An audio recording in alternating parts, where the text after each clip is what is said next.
Assalamualaikum warahmatullahi wabarakatuh.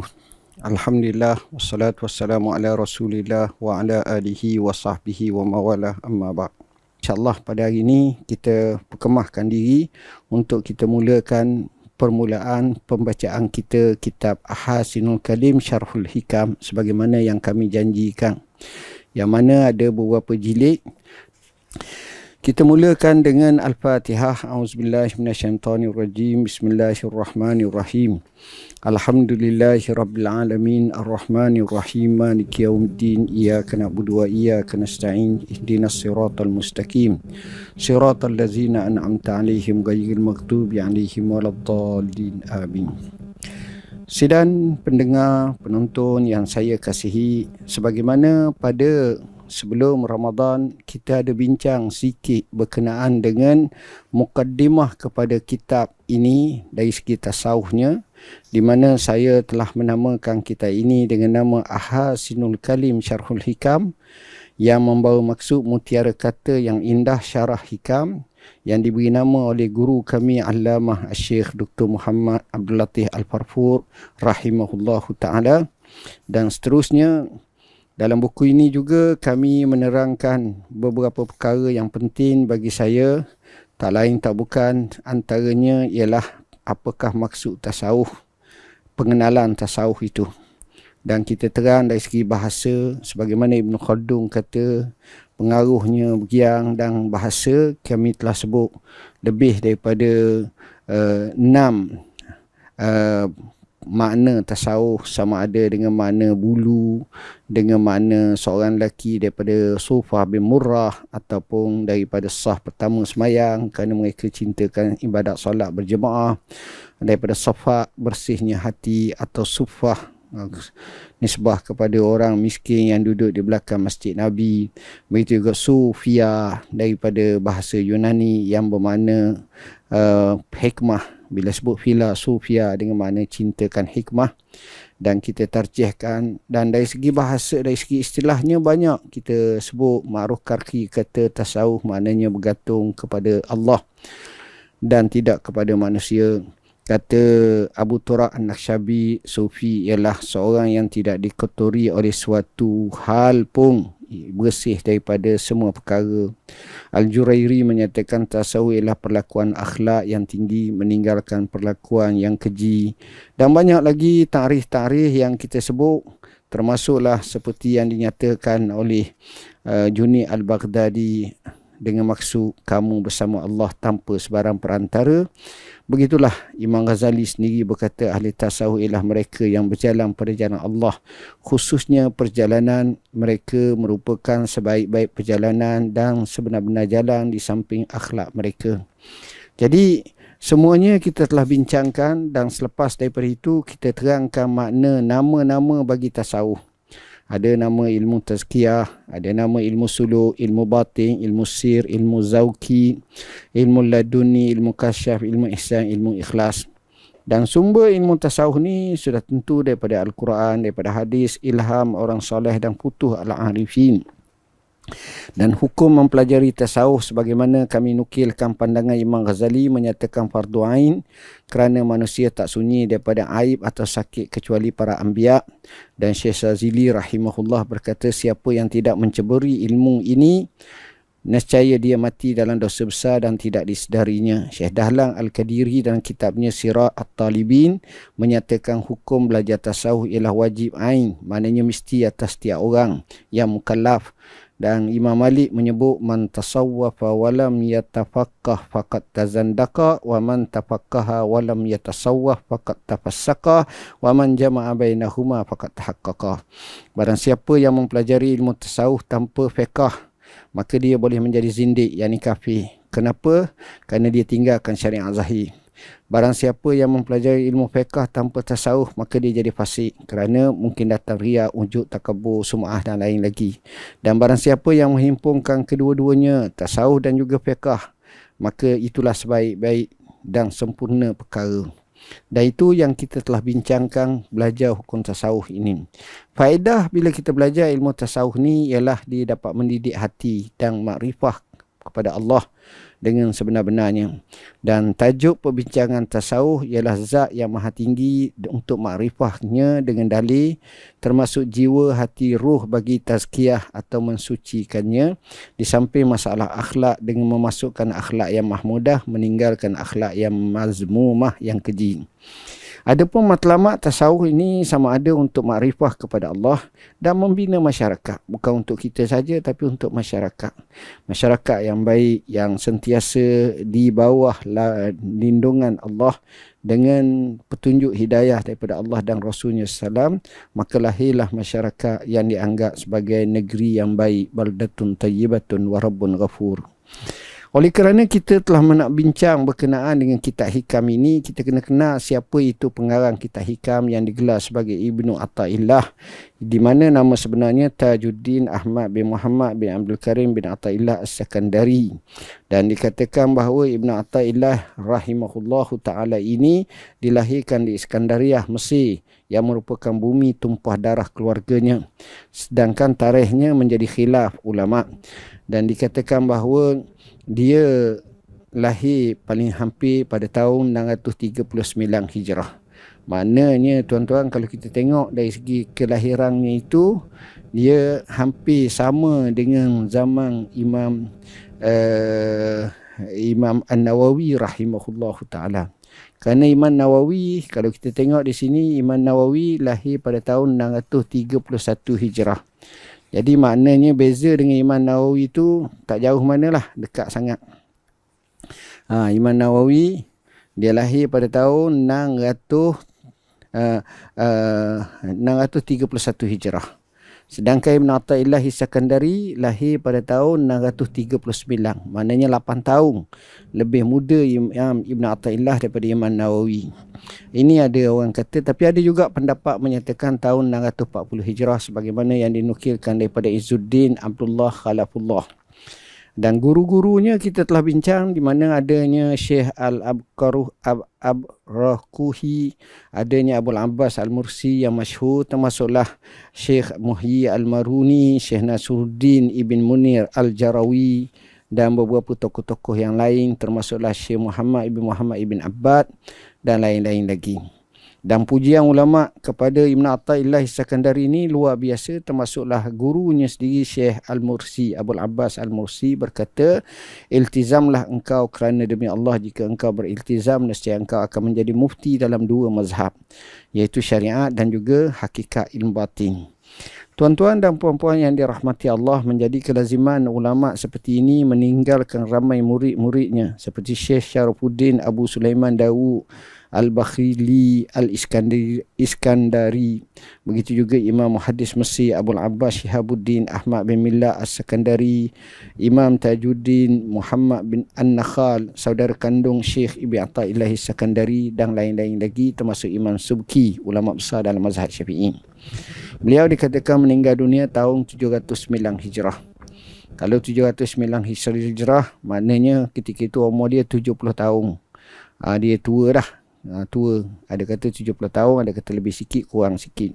Dia meninggalkan karya yang banyak seperti hikam yang kita akan syarahkan ni, Usul Muqaddimat, Al-Wusul, Taj Al-Arus, juga kita telah syarahkannya, Tanwir Tariq Jadah fi Naili Sa'adah, Mukhtasar Tahzib Al-Mudawwanah, Al-Marqa, Miftahul Falah, Allah Al-Qasdul Mujarra, Unwanut Taufiq, Tuhfah fi Tasawuf, Tanbih fi Tariqil Qaum, Risalah fi Suluk, Risalah fil Qawaid Ad-Diniyah. Banyak lagi kitab-kitab yang lain dikaryakannya. Adapun sebab dinamakan kitab yang kita ada depan ni dengan nama kitab hikam, maknanya hikmah. Kenapa? Kerana hikmah ni dalam bahasa mudah maksudnya banyak, antaranya tegahan. Orang yang hikmah ni dia ditegah daripada melakukan kezaliman. Dan hikmah juga ditegah daripada membawa kepada kejahilan, ketidakbijakan. Berdasarkan dengan takrif hikmah dan konteks istilah pula, banyak Ibn Qutaibah menyatakan tidaklah seorang dinamakan hakim bijaksana sehingga disekalikan antara ilmu dan amalan. Syekh Qutb rahimahullah menyatakan hikmah ialah daya kebolehan yang memungkinkan seseorang meletakkan segala persoalan di tempatnya yang wajar dan menilai sesuatu dengan neracanya yang betul. dan memahami matlamat-matlamat perintah dan arahan ilahi. Begitu juga hasil kajian yang matang itu dapat dicapai oleh mereka yang telah diasuh dan dididik oleh Rasulullah SAW, yang telah membersihkan jiwa mereka dengan ayat-ayat Allah SWT. Pada pandangan ahli tafsir, maksud ma'rifah adalah ma'rifatul kitab sunnah dan memahami kedua-duanya serta beramal dengan tuntutan. Ulama usul memberi maksud tarikh, makna dan maksud daripada syariat Allah, makna yang munasabah daripada tasyri' hukum. Itulah makna hikmah. Kemudian pembahagian kitab hikam ini pula ada beberapa bahagian disebut. Bahagian pertama, ia adalah bahagian terpenting daripada kitab ini yang mengandungi hikmah utama yang menjangkau 25 bab. Bahagian kedua mengandungi 3 pucuk surat yang ditulis dan diutus kepada ikhwannya. Ia terletak dalam bab 26, 27 dan 29, sementara bab 28 pula merupakan surat jawapan kepada satu persoalan. Hadis waju'ilatis salatu qurratu aini fis salah. Waju'ilat qurratu aini fis salah, telah dijadikan kesejukan mata hatiku dalam masa sembahyang. Dan bahagian ketiga mengandungi munajat. Ibn Athaillah menyebut tentang munajat. Syekh Buti rahimahullah membahagikan kitab ini kepada 3 bahagian berkaitan dengan tauhid dan memelihara Muslim daripada terseret kepada makna yang tersembunyi, berkaitan akhlak dan tazkiyah an-nafs, begitu juga berkaitan dengan suluk dan pelbagai hukum hakamnya. Menariknya tuan-tuan dan puan-puan yang dirahmati Allah, Ibn Athaillah Iskandari karang kitab hikam ni 260 lebih hikmah, tetapi disyarahkan oleh ramai ulama, antaranya Syekh Zarruq, antaranya Syekh Ibn Abba An-Nifri, antaranya Syekh Ibn Ajibah, antaranya Syekh Ibrahim bin Mahmud Al-Aksiwai Al-Mawahibi, Syekh Al-Shurnubi, Syekh Al-Islam Syekh Syarqawi, Syekh Muhammad Syekh Ramadan Al-Buti, Syekh Muhammad Ibn Ibrahim bin Yusuf, dan banyak lagi tuan-tuan, kalau saya nak sebut memang kita telah bincangkan. Jadi itulah mukaddimah berkenaan dengan kitab Hikam Ibn Athaillah Iskandari yang kita tajukkan dengan Ahasinul Kalim Syarhul Hikam. Pada pagi ini kita nak mulakan dengan hikmah yang pertama. Bismillahirrahmanirrahim. Qala al-musannifu rahimahullahu ta'ala wa nafa'ana wa bikum amin. Hikmah pertama, tanda bergantung dengan amal. Tuan-tuan dan puan-puan yang dirahmati Allah, daripada tajuk ni saja kita nak bagi tahu bahawa beza orang yang hebat ini bukan dari sudut beramal.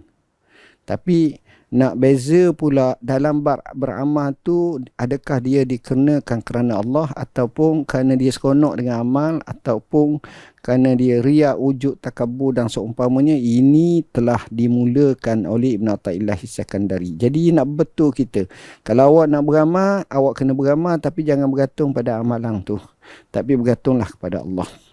Ibn Ajibah mengungkap apabila ilmu tasawuf memberi hasil, dah jelira dah pada tubuh manusia, pada hati manusia, pada jiwa manusia, maka wujudnya amalan yang sahih dan buah-buah hal yang suci, seperti kata ulama, man amila bima alim awrasahullahu ilma ma lam ya'lam.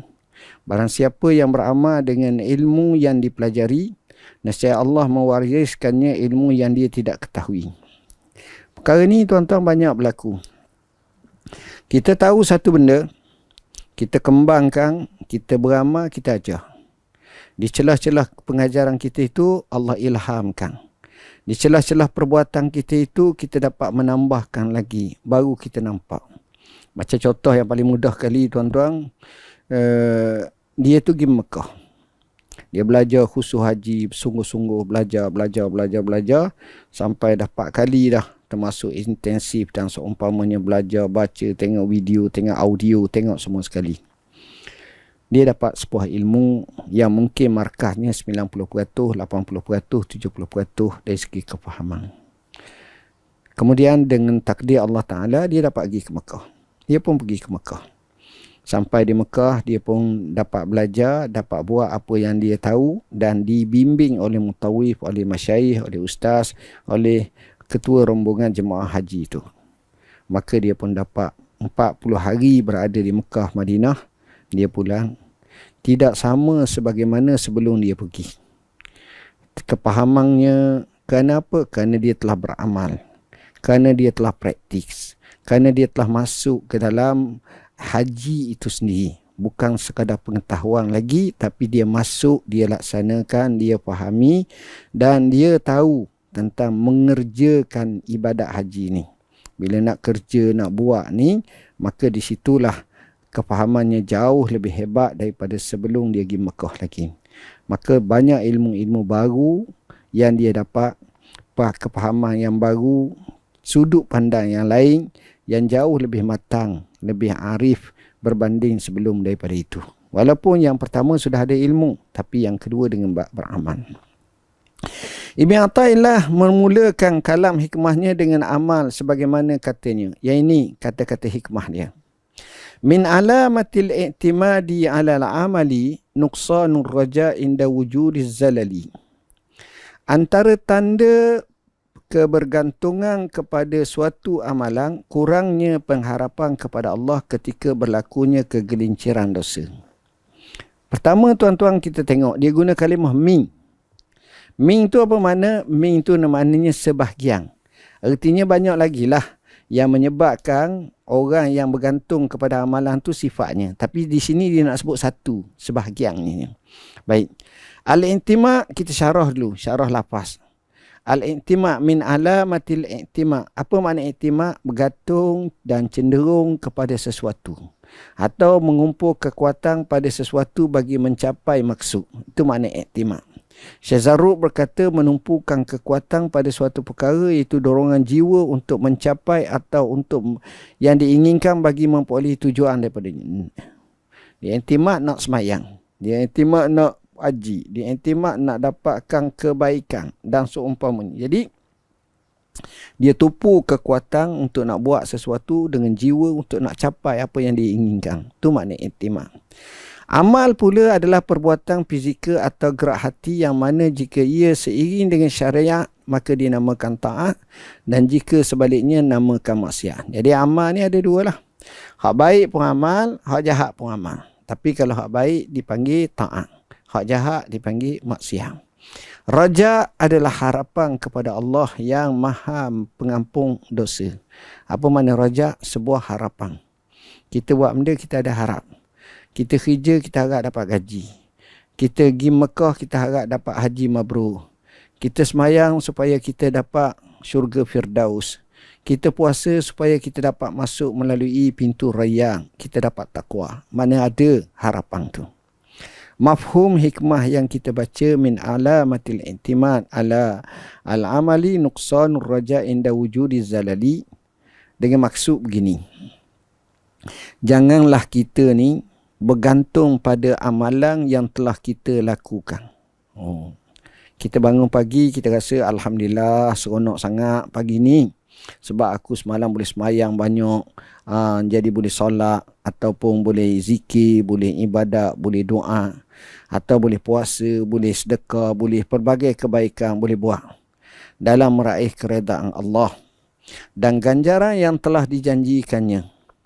Sebaliknya, bergantunglah dalam hal tersebut kepada kelembutan, kurnia dan kemurahan Allah.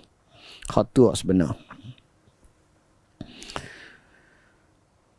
Tuan-tuan, sebenarnya tak payah syarah dah. Setakat tu pun kalau kita baca saja, kita akan faham. Apa dia? Jangan sekali-kali kita bergantung pada amalan yang telah kita lakukan dan telah diberikan taufik untuk melakukannya seperti solat, puasa, sedekah dan pelbagai kebaikan dalam meraih keredaan Allah dan ganjaran yang telah dijanjikannya. Sebaliknya, bergantunglah dalam hal tersebut kepada kelembutan, kurnia dan kemurahan Allah Subhanahu wa taala. Baik. Tuan-tuan dan puan-puan yang dirahmati Allah. Di sini daripada mafhum hikmah ini, dia adalah tanda yang paling jelas akan bergantung seorang pada amalannya dan bukan pada kurnia Allah. Adalah berkurang harapnya terhadap kemampuannya ketika dia terjerumus dalam dosa dan perkara yang merosakkan. Kita bangun malam semayang, esok kita rasa semangat lebih. Tapi bila kita tak bangun malam semayang, esok kita rasa lesu yang amat sangat. Perasaan itu seolah-olah kenapa? Kerana kita bergantung kepada amalan kita. maka tu kita jadi macam tu. Sepatutnya kita bergantung kepada Allah. Yang meluluskan kita bangun malam, yang menyebabkan asbabnya Allah, musabbibnya. Ada orang tu tubuh sihat gagah tapi tak mampu bangun malam. Ada orang tu sakit, uzur, fakir, miskin tapi bangun malam boleh. Kenapa? Kerana itu adalah kurniaan Allah. Dengan sebab itu, orang yang bergantung kepada amalan, dia akan gembira sangat sebab dia boleh beramal. Tapi dia akan kecewa bila dia tak boleh beramal. Tapi orang Islam sebenarnya tak macam itu. Orang yang tasawuf sebenarnya tak. Dia tak bergantung sebab dia tahu ini kurniaan Tuhan. Jadi, bukan dia tak semayang. Dia rajin lagi semayang sebenarnya. Tapi, apabila berlaku, dia lihat di situ adanya sesuatu yang dia kena yakin, iaitu taufik, hidayah daripada Allah lah yang menyebabkan dia mampu untuk bangun malam, untuk semayang malam, untuk ibadat pada Tuhan. Kita, tuan-tuan, kadang-kadang syarat cukup semua. Sihat ada, gagah ada, cerdik ada, mampu ada, masa ada, tapi tak mampu nak ke Mekah. Ramai tau? Ramai. Tak mampu nak pergi ke masjid. Ramai. Termasuk yang tukar ceramah ni kadang-kadang. Tak mampu untuk nak baca Quran istiqamah. Ramai. Tak mampu nak zikir pada Allah dengan sebanyak-banyaknya. Ramai. Jadi kenapa? Kerana kemungkinan taufik hidayah itu tidak singgah kepadanya dengan sebaiknya dan dia sendiri pun tak minta. Tuan-tuan, saya sebut dalam buku ini. Dalam buku yang kita dok baca doa semua ni, pagi-pagi kita baca. Nabi SAW satu hari dia bertemu dengan Muaz bin Jabal. Lalu dia kata kepada Muaz, "Ya Muaz, inni uhibbuka." Wahai Muaz, sesungguhnya aku sayang kepada kamu. Dia kata, "Wahai Muaz, sesungguhnya aku sayang sangat kepada kamu." Tuan cari buku tu sekejap. Hadis 40.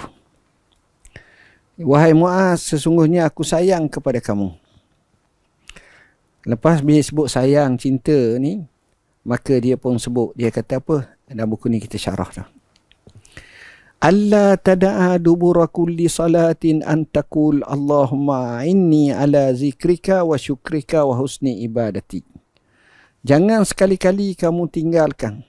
Setiap kali selesai tahiyat akhir bacaannya, maka bacalah doa Allahumma a'inni ala zikrika wa syukrika wa husni ibadati. Ya Allah, tolonglah aku. Tengok dia kata, ya Allah, tolonglah aku. A'inni, tolonglah aku untuk zikir padamu, untuk syukur pada kamu dan untuk baik amalan ibadat. Jadi maknanya kita minta kepada Allah 100% supaya Allah Subhanahu Wa Taala jadikan kita ini mampu untuk beribadat kepadanya. Jadi di situ baru kita faham. Walaupun kadang-kadang Allah bagi pada kita semua, tapi tidak ada taufik, tidak ada hidayah, tidak ada kekuatan untuk kita buat lonjak. Jadi kita terhanyut, kita terpaling. Maksudnya berpaling daripada Tuhan, daripada ibadat. Ini berlaku tak? Berlaku banyak. Sebab itu pentingnya kita faham amalan yang Allah suruh kita amal tu sebenarnya manfaat tu kepada kita, tapi yang menjadikan kita boleh beramal hakikat sebenarnya bukan kederak kita, bukan kekuatan kita, bukan kesungguhan kita, bukan. Tapi dengan taufik dan hidayah daripada Allah. Jadi kita jangan bergantung pada amalan yang kita buat. Aku semangat dah ni sebab aku boleh. Tak.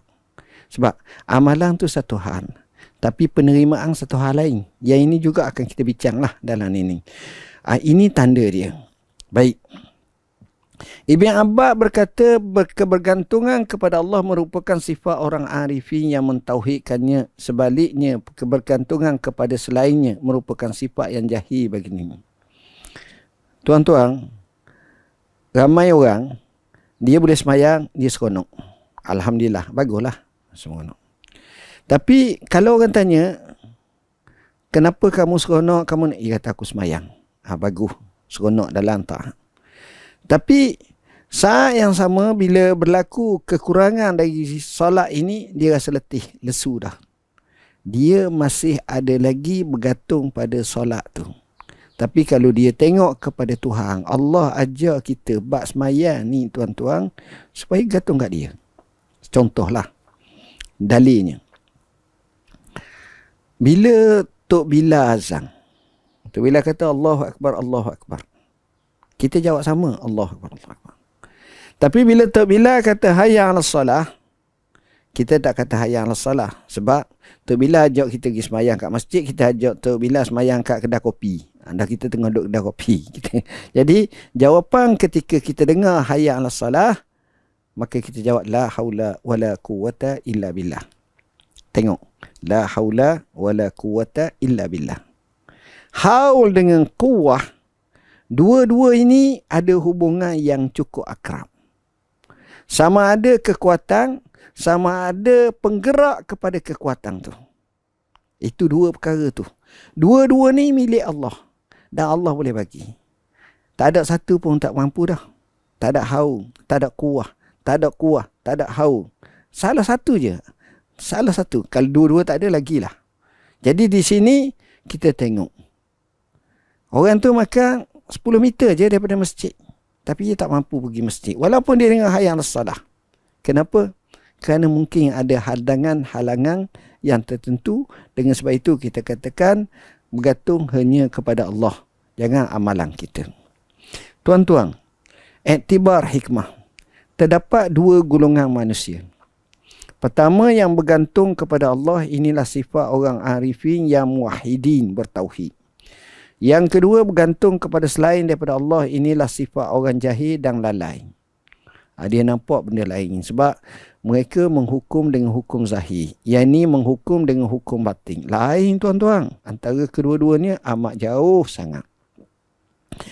Yang arifin ni, dia bergantung pada Allah.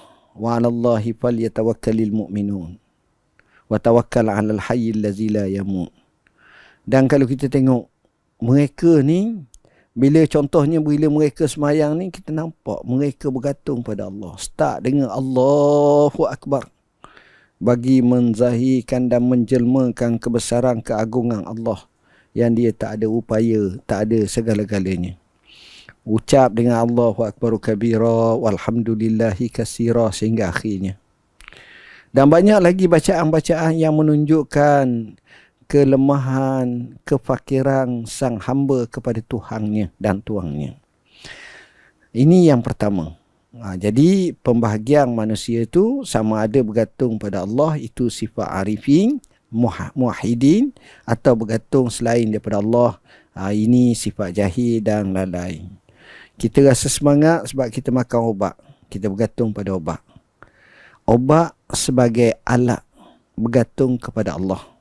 Obat sebagai obat, tapi penyembuh Allah. Wa iza maritu fahuwa yashfini. Apabila aku sakit, Allah lah yang menyembuhkannya. Ada tak orang makan ubat mahal tapi tak sembuh? Ada tak orang makan ubat biasa sembuh? Ada tak dengan asbab yang kecil sembuh? Ada tak dengan sungguhan pun tak sembuh? Ini semua mengajar kepada kita supaya bergantung kepada Allah.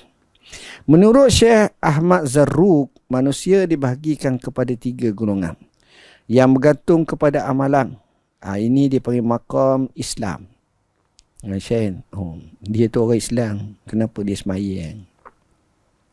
Dia pergi masjid. Dia pergi surah. Hak tak pergi bukan tak Islam. Tapi nampak. Hak ni kita nampak. Dia ni. Baik. Yang bergantung kepada kelebihan Allah, maqam kedudukan iman. Ini al-iman, keimanan. Dia bergantung kepada kelebihan Allah. Allah lah yang kurniakan ini, dia ada iman dah. Iza ra'aitumur rajula ya'tadu ilal masjidi fashhadu lahu bil iman. Nabi sebut, kalau kamu tengok seseorang itu beradab, maknanya selalu datang ke masjid untuk ibadat, maka saksikanlah kamu semua bahawa dia ada iman. Itu mereka ni mempunyai kelebihan Allah. Dia bergantung pada Allah betul-betul. Yang bergantung kepada pendahuluan dan hukum, maqam kedudukan ihsan. Apa makna pendahuluan dan hukum? Yang ini dia terus tekak bulat.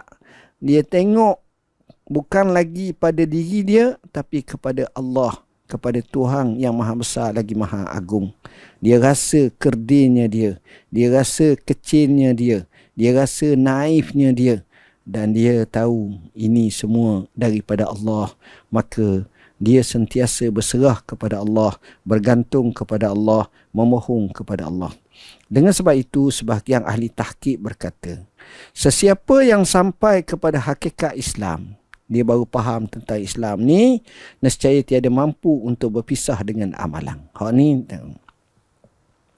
kita tengok seorang lelaki tu selalu ke masjid, semayang, ibadat, nampak. Kita kata, Ji, kenapa rajin sangat ni? Dia kata, saya baru terkenal Islam ni. Baru rasa tentang Islam ni. Saya tengok, oi, tak boleh kata.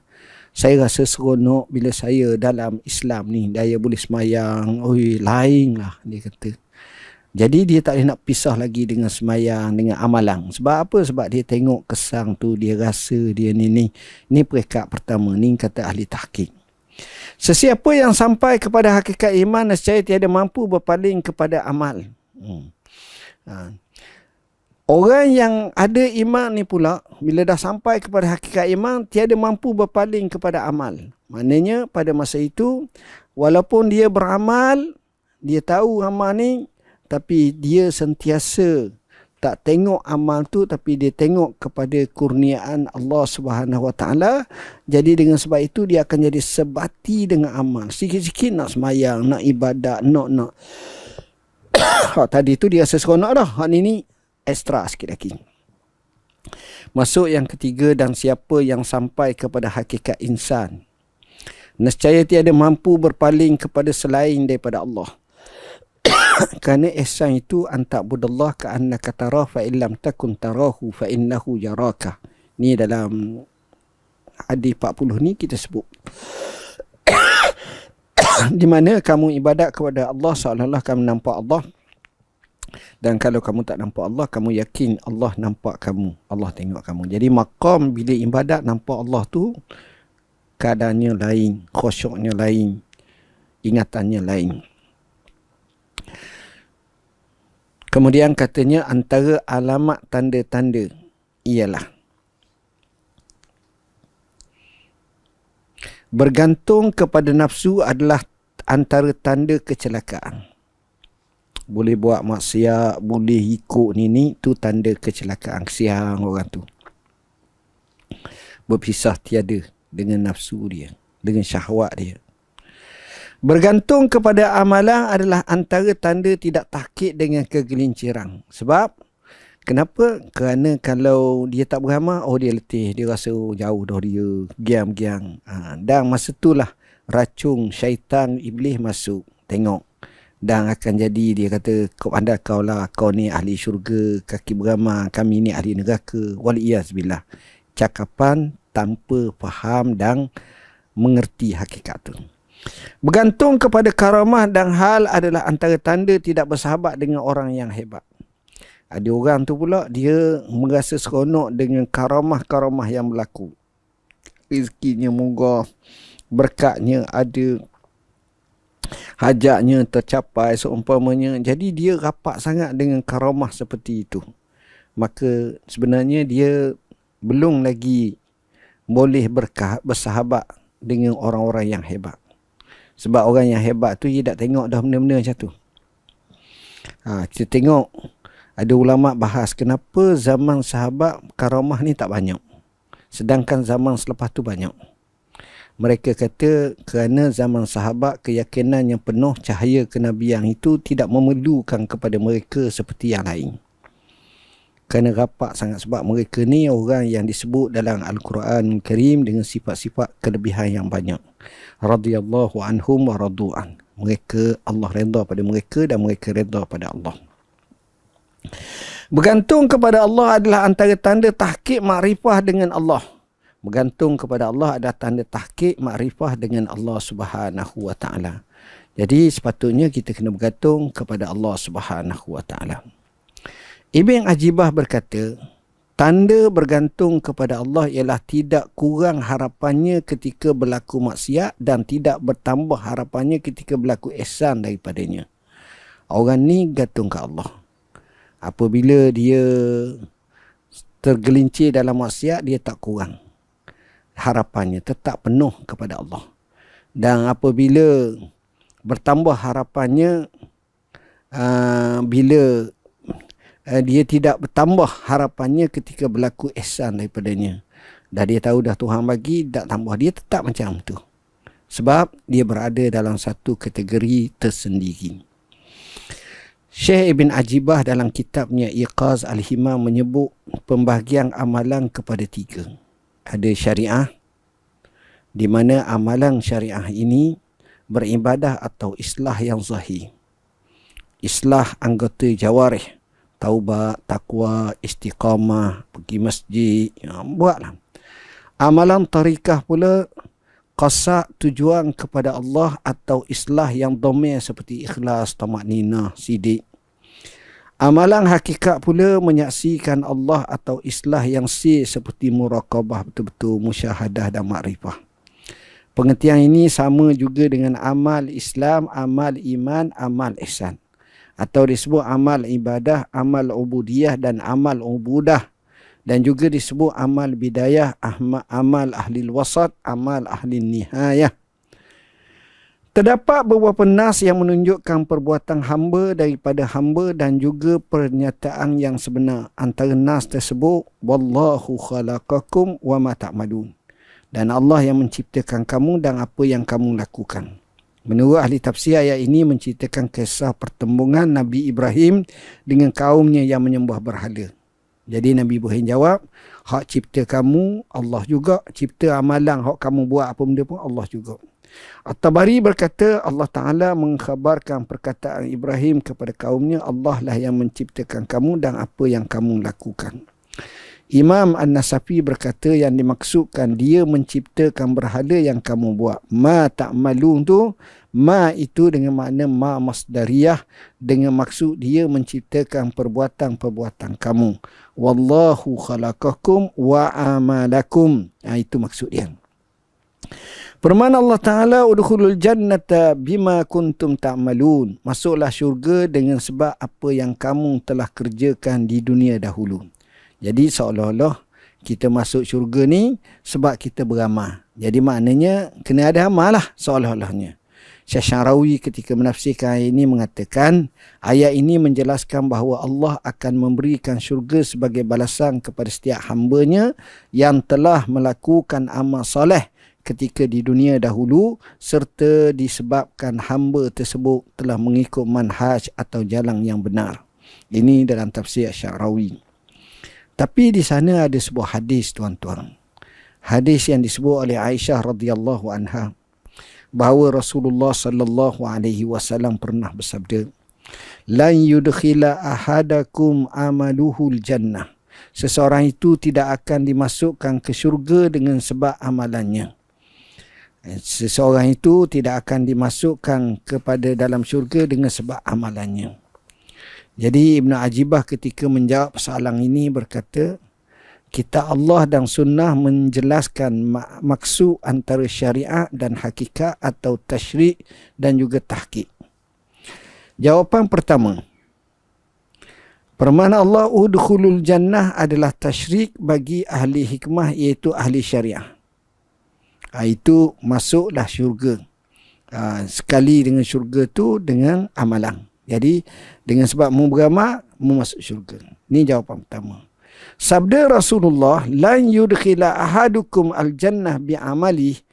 Seorang kamu tidak akan dapat masuk syurga dengan sebab amalannya, adalah tahqiq bagi ahli qudwah, iaitu ahli al-haq yang sebenar.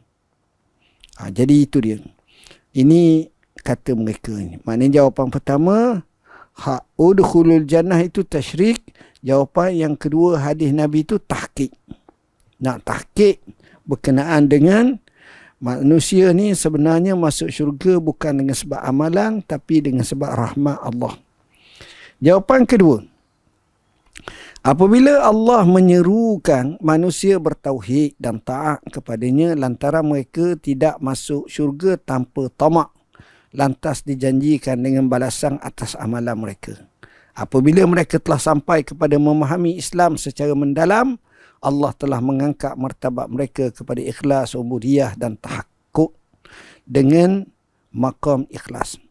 Bagi melengkapkan lagi jawapan ini, dinukilkan kata-kata pengarang Jauharatut Tauhid Fa in yusibna fa bimahdil fadli wa in yu'azzib fa bimahdil adli.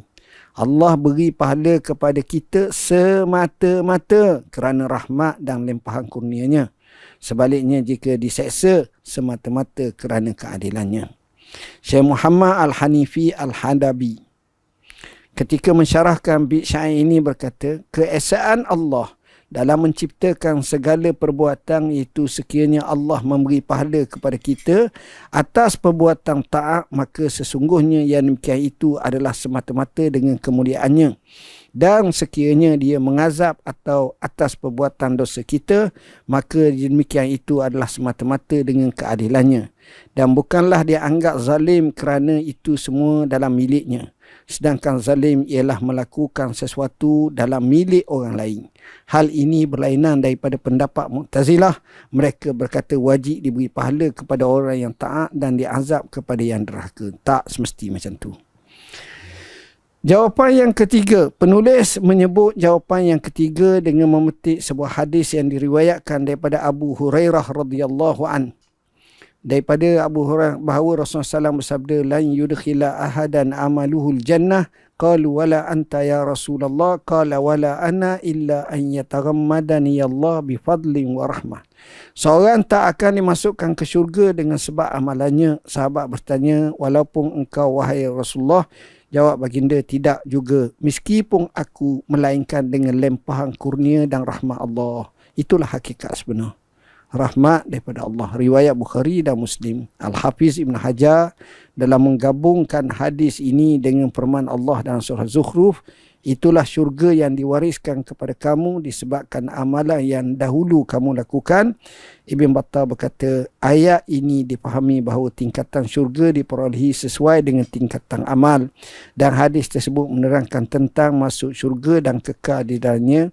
Kemudian jawapan ini disebut melalui firman Allah Ta'ala dalam surah An-Nahl.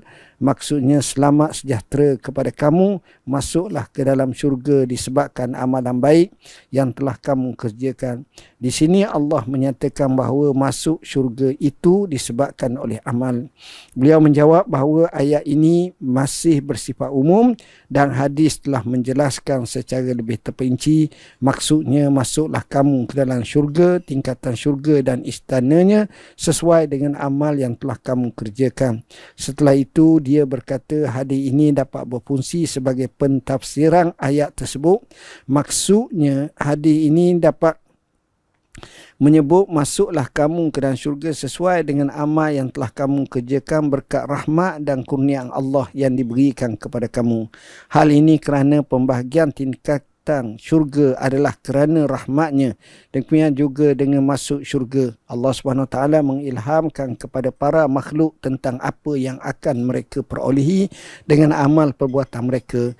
Jadi pemberian ganjaran kepada hamba-Nya tidak terlepas daripada rahmat dan kurniaan Allah, sebagaimana Allah telah berkenan menciptakan, memberi rezeki dan mengajarkan mereka. Tuan-tuan dan puan-puan yang dirahmati Allah, di sinilah kita faham pentingnya apabila kita beramal, keikhlasan dan bukan bergantung kepada amal, tapi rahmat, kasih sayang Allah dan kita kembali kepada Allah. Rabi'ah berkata, Allahumma inni ma abadtuka hina abadtuka tama'an fi jannatik wa la khawfa min narik walakin alimtu annaka rabbun tastahiqul ibadah fa abadtuka. Wahai Tuhanku, aku tak menyembahmu ketika beribadah kepadamu kerana inginkan syurgamu dan bukan kerana takut api nerakamu. Akan tetapi aku tahu engkau Tuhan yang berhak aku ibadah. Wa ma khalaqtul jinna wal insa illa liya'budun. Maka aku beribadah hanya kepada kamu, maka aku sembahlah kamu. Inilah hakikat ibadat yang sebenar yang dipahami oleh awliya Allah, wali-wali Allah. Hikmah ini juga mengajar kita agar sentiasa bergantung harap kepada Allah dengan rahmat dan kurniaannya. Di samping itu melaksanakan ibadah dengan sungguh-sungguh dan ikhlas yang tinggi. Justru kita terkeluar daripada hikmah ini yang hanya bergantung harap kepada amalan menyebabkan kita lemah tak kala berlaku kesilapan dan maksiat kepada kita. Tuan-tuan dan puan-puan yang dirahmati Allah, sekali lagi saya nyatakan bahawa hikmah ini min alamatil i'timadi 'ala al-amali nuqsanur raja' inda wujudi zalali. Nak kenal orang itu bergantung pada amal, kita akan tengok. Bila mana dia kurang ibadat, dia rasa lemah, dia rasa letih. Sebab dia bergantung pada amal. Jadi kita bergantung kepada tuang amal, iaitu Allah. Kepada orang yang kita nak ibadat, kepada Tuhan yang kita nak ibadat. Jadi jangan bergantung pada amal kita, tapi bergantung kepada Allah Subhanahu Wa Taala. Tuan-tuan bayangkan Sayyidina Abu Bakar, kalau kita tengok Sayyidina Abu Bakar, ada tak di kalangan sahabat Nabi yang lebih kuat semayang pada Abu Bakar? Ada. Yang lebih kuat puasa? Ada. Yang lebih alim, yang lebih kuat berjuang, berjihad? Ada. Tapi kenapa Abu Bakar lebih? Kerana hatinya, kerana imannya, kerana takwanya, kerana ikhlasnya, kerana dalamannya, kerana sirnya, kerana makrifahnya, kerana kesucian dan ketakwaannya. Ini semua dalaman. Ma fadalakum Abu Bakrin bisalatin wala siyam walakin ma waqarahu fi qalb. Abu Bakar bukanlah lebih pada kamu dengan sebab puasa dan semayang, tapi apa yang ada pada hati dia. Jadi kalau kita tengok macam itu, kita bergantung kepada Allah, bukan kepada amal. Bergantung kepada Allah. Kita semayang, alhamdulillah, syukur Allah yang beri. Jadi kita tak nampak lagi diri kita. Kita boleh buat ni. Jadi bila kita semaya, kita ibadat, kita sedekah, kita tengok orang kau ni bagus. Memang dah aku bagus, aku semayang kuat, aku ni. Tak, dalam Islam bukan isu itu. Dalam Islam bagi maqam orang seperti ini, yang pentingnya bukan sekadar dia boleh beramal, tapi dia kembalikan kepada Allah, sebab dia bimbang kok amalan tu tak diterima. Sebagai contoh, dalam beberapa kitab yang menyebut kisah bila sudah bulan Ramadan. Ulama zaman dulu bila sudah Ramadan, dia kata kun rabbaniyah wala takun ramadaniyah. Jadilah kamu hamba Allah yang rabbani, bukan hamba Ramadan.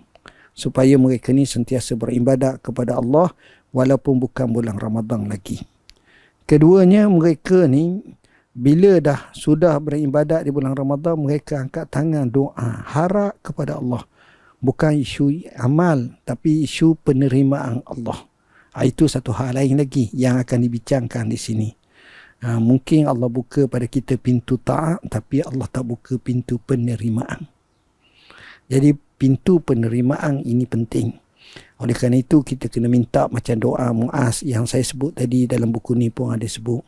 Allahumma a'inni ala zikrika wa syukrika wa husni ibadati.